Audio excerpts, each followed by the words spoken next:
Welcome back to Celestia Astrology. I'm Sonia. Thank you for joining me to look at the astrology of the new moon in Gemini on the 6th of June. Planting the seeds of possibility. In astrology, new moons represent new beginnings, fresh starts, and the initiation of a new cycle. It's a time when we look to make new plans, plant seeds for the future, and embrace fresh possibilities, and then we allow them to grow as the moon grows fuller. New moons occur when the sun and moon meet in the same zodiac sign, causing the moon to be hidden from our perspective on Earth.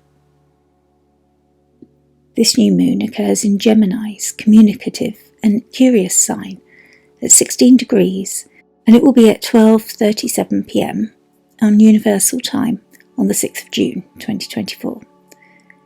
Gemini teaches us about the intellectual sphere and communications. It's always busy.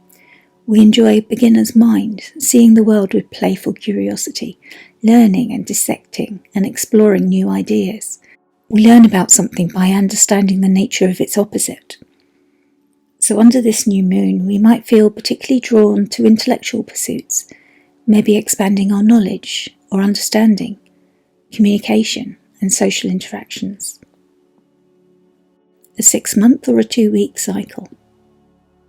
The Gemini new moon's influence can be viewed in one of two ways. We can either look short-term and see it as a 2-week cycle. Considering the moon cycle itself, which is 29 days, the seeds that you plant during this new moon will likely see some initial growth and momentum within the next 2 weeks, culminating at the full moon in Capricorn on the 22nd of June 2024. Or you can look long-term, 6 months ahead. Gemini's energy resonates strongly with communications, learning and exploration. The full moon in Gemini, which occurs in 6 months' time, on the 15th of December 2024, might be a more significant marker for the fruition of your longer-term plans set under this new moon. That full moon in December could represent a time of seeing a bigger picture, receiving feedback on your communication efforts, or even initiating collaborations related to your initial intentions. Understanding Gemini's duality. Gemini, which is often symbolised by the twins, is a mutable, air and masculine or yang sign. Mutable signs fall at the end of each season, spring, summer, autumn or winter, and are known for their adaptability and flexibility. They represent the ability to transition and bridge the gap between those seasons. Often changing between a rainy day and a sunny day, they can switch quite easily. They have a great ability to go with the flow and can easily pivot. However, this can also mean that they can struggle with completing the multiple tasks that they are juggling or committing to for the long term. Air signs are often admired as intellectual, communicative and social. They are drawn to ideas, learning and exchange of information. The challenge is to bring those ideas and thought forms out of the cloud and into practical, grounded form. Gemini embodies the ability to adapt, communicate, and explore different ideas and perspectives. It's a sign that thrives on duality and seeing various sides of an issue. People with Gemini placements may often be found with multiple irons in the fire. Gemini is ruled by Mercury, the planet of communication, curiosity and mental agility. Mercury may be known as the messenger of the gods or by the name of Hermes.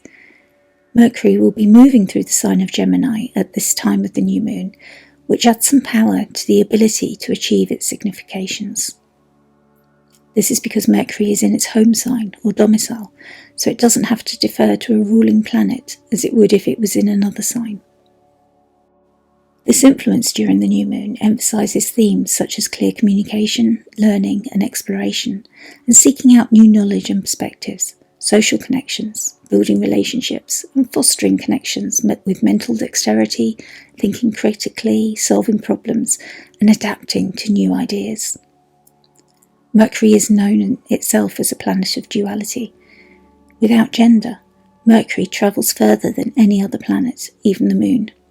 Mercury has access between worlds, and this is why he is sometimes known as the messenger or the psychopomp. The second decan of Gemini. This Gemini new moon also tells its own story due to its placement in the second decan. Austin Coppock offers the image for this decan of a hermaphrodite. The second decan represents the reconciliation of opposing forces within ourselves and the idea of being without gender. This second decan of Gemini is ruled by Venus in the triplicity theme and by Mars in the descending order method. So this decan suggests a potent mix of Venusian charm and Martian drive, combined with Mercury's intellectual influence. The corresponding tarot card is the Nine of Swords, and this depicts the struggle to confront difficult truths within. We see how our thoughts and ideas can become swords that cause us harm. There's an uncomfortable feeling as we attempt to reconcile so many disparate parts of self into one congruent whole. This is why astrologer Kira Ryberg aptly calls this decan complexity in her ebook on the decans. Nothing is straightforward here, and the nuance must be attended to. We are asked to acknowledge this difficulty in our shadow selves and see how freeing it can be, not to pigeon ourselves into a stereotype, but to welcome the nuanced areas of life and self where answers are not clear. The Wild Way card from the Wild Way Oracle deck, which is shown by Nicolan Art, illustrates an eagle soaring with a rose in its talons, inviting us to embrace contradictions. It reminds us that holding multiple viewpoints can also be empowering. While some truths can be uncomfortable, if we navigate these polarities, the tension of the opposites, and with kindness towards ourselves, that can be key. We are given the keywords: tension between opposites, value of duality, and be kind to your mind. The planetary aspects. This new moon is part of a stellium in Gemini. A stellium is created when 3 or more planets cluster closely together in one sign. This blends their significations and creates a focus on that area. The 2 benefic planets, Jupiter, the planet of generosity, growth, faith, wisdom, and order, and Venus, the planet of love, beauty, peace, balance, and joy, are joining Mercury and the new moon in Gemini. Together, these amplify the potential for growth and connection in ways that support us, but they may also expand some of the less welcome forms of communication, such as deceptive scams, misuse of AI, etc. Notably, Venus shares the exact degree, 16 degrees of Gemini, with the new moon. Some astrologers consider this a Cazimi placement, signifying a deep connection with the sun's life-giving energy of renewal and purpose.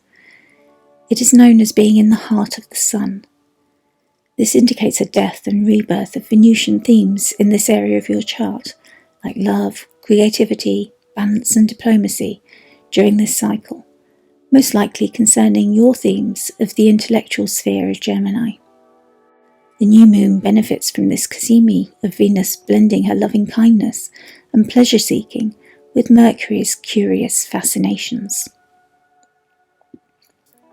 Mercury, Gemini's ruler, is also present, as we said before, in domicile, which means it is easier to manifest the significations of the new moon with Mercury's dignified assistance and his oversight.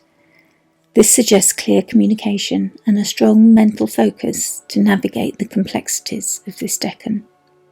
Mercury escapes the combustion effect that the other planets will suffer from being too close to the Sun. While he is in this sign, in his own sign, this is known as being in his chariot, as though he were riding in a side chariot with the Sun, like a sidecar, protected from the harm of the burning heat and the sun's rays. The moon's dance, challenges and opportunities. The moon is, however, challenged by a square from superior Saturn in intuitive, watery Pisces. Saturn, the Lord of Time, can bring restriction and responsibility or show us our limitations. Saturn can offer pragmatic foundations and show us what isn't working, to help us review and rewrite our plans. This aspect might bring up feelings of doubt or limitations, but it can also encourage us to be realistic and responsible as we move forward.